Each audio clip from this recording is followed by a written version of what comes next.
चंदपुर एक छोटा सा शहर था, पर यहाँ एक आदमी था जिसे पूरा शहर जानता था, राघव प्रताप सिंह। अमीर, बहुत ही अमीर। उसके पास इतनी दौलत थी कि लोग कहते थे अगर राघव चाहे तो पूरा चंदपुर खरीद ले। लेकिन दौलत से ज्यादा मशहूर था उसका घमंड, उसका तकब्बुर और सबसे बढ़कर उसका जुल्म। राघव के होटल, उसके स्टोर्स, उसके कार शोरूम्स, उसके फार्म हाउसेस, पूरा शहर उसकी मिल्कियत थी। लेकिन एक बात और थी, वो गरीब को इंसान नहीं समझता था। अगर कोई मजदूर थोड़ी देर लेट हो जाता तो राघव सबके सामने थप्पड़ मार देता। अगर कोई औरत हेल्प मांगती, राघव उसे गाली देकर भगा देता। अगर कोई बच्चा भी गलती से उसकी गाड़ी छू देता तो वो पूरे परिवार को जलील कर देता।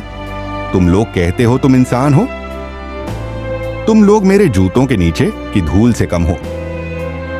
शहर में लोग उससे डरता भी था और उससे नफरत भी। चंदपुर में एक ईमानदार आदमी रहता था, रहीम चचा। उम्र 50 के आसपास, कपड़े साधारण, घर छोटा लेकिन दिल बहुत बड़ा। वो एक छोटा ठेकेदार था, छोटे मोटे कंस्ट्रक्शन काम करता था। राघव ने एक दिन रहीम को बुलाया। रहीम, एक नया शॉपिंग कॉम्प्लेक्स बनाना है, 7 दिन में काम कंप्लीट करना, पेमेंट लास्ट में मिलेगी। रहीम ने हाथ जोड़कर कहा, साहब थोड़ा एडवांस दे दीजिए, मजदूरों को भी खिलाना होता है। राघव ने उसकी तरफ घिन से देखा। तुम लोगों की औकात ही क्या है एडवांस मांगने की? काम करो, एंड में पैसा मिल जाएगा। मजबूरी थी, रहीम ने काम स्टार्ट कर दिया। 7 दिन, 7 दिन, 8 दिन, काम परफेक्ट हुआ। रहीम शॉपिंग कॉम्प्लेक्स की चाबी लेकर राघव के ऑफिस गया।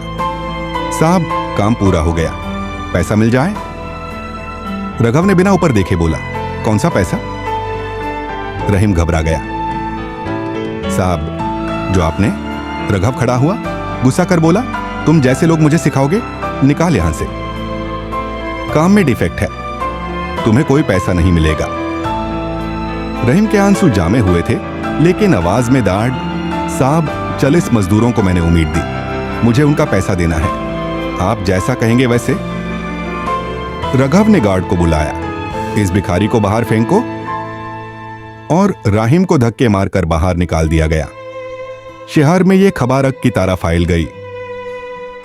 लोगों ने कहा यह जुल्म एक दिन जरूर पलटेगा। 2 हफ्ते बाद चंदपुर में मुसलसल 10 दिन बारिश हुई। इतनी तेज बारिश के तालाब के किनारे वाले घर गिरने लगे। लोग भाग भाग कर राघव के नए शॉपिंग कॉम्प्लेक्स के पार्किंग में पनाह लेने लगाए। पर राघव गराज उठा, यह जगह आम लोगों के लिए नहीं है, निकाल जाओ यहां से, मेरे फ्लोर गीले हो जाएंगे। एक मां अपने 2 बच्चों के साथ खड़ी रो रही थी। साहब हमारा घर गिर गया, बस एक रात की इज्जत दे दीजिए। राघव चिल्लाया, नहीं, मेरे कॉम्प्लेक्स में कोई भिखारी नहीं आएगा। लोगों ने उस कहते सुना, मैं तुम जैसे लोगों की जिंदगी में कभी रहमत नहीं आने दूंगा। उस रात लोग कहते हैं राघव के खिलाफ आसमां में पहली शिकायत लिखी गई। रहीम चाचा के साथ काम करता था एक जवान लड़का, अमन, मेहनती, ईमानदार और दिल से बहुत साफ। जब रहीम को पैसा नहीं मिला, अमन ने अपनी कमाई का आधा हिस्सा रहीम को दे दिया। चचा आप मजदूरों को यह दे दीजिए, भाई लोगों के घर में रोटी जा पाएगी। रहीम की आंखों में आंसू आ गए। अमन ने कहा, चचा जुल्म का अंजाम होगा, वक्त सबका बदलता है। उस वक्त किसी को याद नहीं था, लेकिन वक्त की हवा सच में बदलने वाली थी। एक दिन राघव अपने फार्म हाउस में था। जिंदगी ठीक चल रही थी, लेकिन एक शाम उसके बेटे अर्नाव की तबीयत अचानक खराब हो गई। बुखार, ट्रेमर्स, बेहोशी। डॉक्टर ने चेक करके बोला, बच्चा क्रिटिकल कंडीशन में है, इसको तुरंत सिटी के बड़े हॉस्पिटल ले जाना होगा। राघव ने अपना हेलीकॉप्टर अरेंज किया। हेलीपैड पर लोग खड़े थे, एम्बुलेंस में अर्नाव पड़ा था, लेकिन तभी हवा बहुत तेज हो गई। पायलट ने कहा, सर स्टॉर्म की वजह से हेलीकॉप्टर नहीं उड़ सकता। रघव चीख पड़ा, मेरा बेटा मर जाएगा, कुछ करो। पायलट, सर हवा में बैलेंस नहीं बना पाएंगे, हेलीकॉप्टर क्रैश हो सकता है। रघव के पांव से जमीन खिसक गई। उसने अपने बेटे को बाहों में पकड़ा हुआ था। रघव की जिंदगी में पहली बार घमंड टूटा।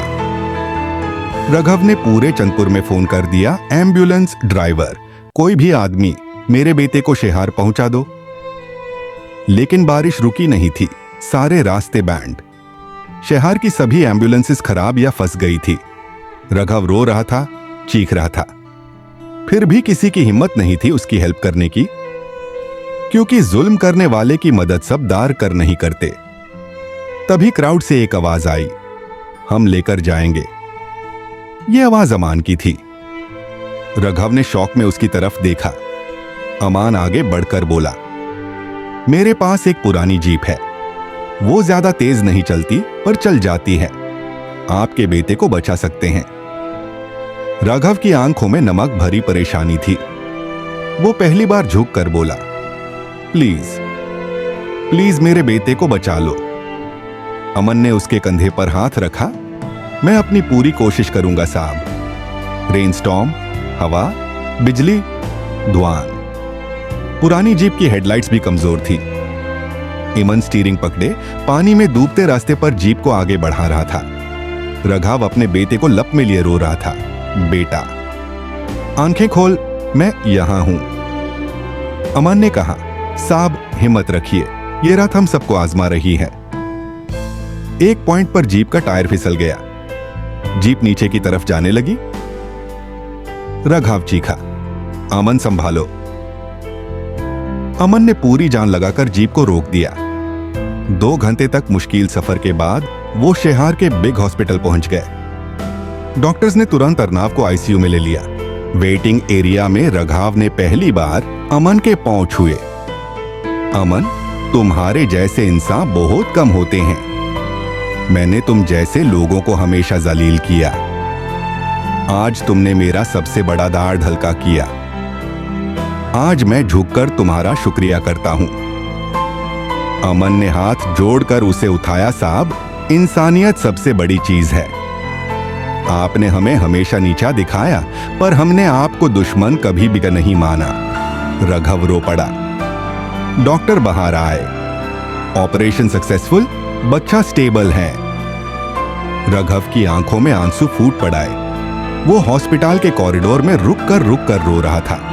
उसने अमान से कहा, मुझे माफ कर दो। अमान ने प्यार से कहा, माफी उनको मिलती है जो सच्चे दिल से पछताएं। आप बदल जाएंगे तो माफी अपने आप मिल जाएगी। अगला दिन राघव खुद रहीम चचा के घर जा पहुंचा।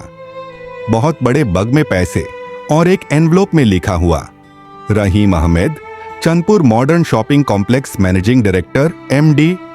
रहीम की आंखें भर आई, साहब ये सब क्या है? राघव ने कहा, यह मेरा मजबूरी का काम नहीं, ये मेरा फर्ज है। आपने सही काम किया और मैंने आपका हक छीन लिया। आज मैं आपको वो सब दे रहा हूं जो आप डिजर्व करते थे। रहीम के आंसू रुक ही नहीं रहे थे। शेहार के लोग देख रहे थे। वो राघव जो कभी किसी गरीब को सलाम तक नहीं करता था, आज वो रहीम चचा के घर के बाहर जूते उतार कर खड़ा था। राघव ने अपने सारे बिजनेसेस में एक नया रूल लगाया, कोई मजदूर को दांता नहीं जाएगा, हर आदमी को इज्जत मिलेगी, जरूरतमंद को फ्री रेशन दिया जाएगा। पूरा शॉपिंग कॉम्प्लेक्स रहीम अहमद प्रोजेक्ट के नाम से चलेगा और वो खुद हर फ्राइडे को आदमी से आदमी मिलकर उनकी परेशानियां सुनता। लोग हैरान थे, ये वही राघव है। हाँ, पर उसकी जिंदगी का अंधेरा अमान की रोशनी से बढ़ला था।